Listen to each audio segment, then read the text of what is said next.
அனைவருக்கும் காலை வணக்கம். நலமாக இருக்கீங்களா? நான் நலம். நம்ம வாழ்க்கையில் எல்லா மனிதருக்கும் ஒரு அற்புதமான உணர்வுகளும் சிந்தனைகளும் இருக்குங்க. நமக்கு ரெண்டு விஷயந்தான். ஒன்று அன்பு, இன்னொன்று அனுபவம். ஒருத்தர் மேலே நம்ம அன்பு செலுத்தினோம்னா எவ்வளோ சந்தோஷமாக இருக்கிறோம் அப்படிங்கிறது ஒன்று. அதே நேரத்தில் அந்த அன்பு செலுத்துறதுனால என்ன விதமான அனுபவங்கள் இருக்குது அப்படின்றது ஒன்று இருக்கும். அது வலிமையாக இருக்கலாம், வலியாக இருக்கலாம், சோதனையாக இருக்கலாம், சாதனையாக இருக்கலாம், ஆடம்பரமாக இருக்கலாம், அற்புதமாக இருக்கலாம், என்ன வேணாலும் இருக்கட்டும். இந்த அன்பின் அடிப்படையில் புது புது சிந்தனைகள் நமக்கு உருவாகும்.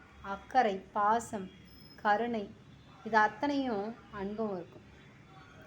ஒரு செயல் செய்கிறேன்னா அந்த செயல் செம்மையாக என்னென்னலாம் கொண்டு போகலாம் அப்படிங்கிறது கொண்டு இருக்குல்ல. அதில் ஏமாற்றங்கள் இருக்கும், அழுகை இருக்கும், வருத்தம் இருக்கும், கண்ணீர் இருக்கும்.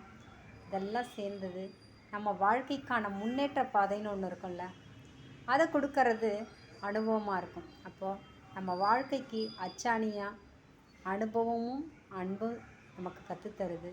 நன்றி, வணக்கம்.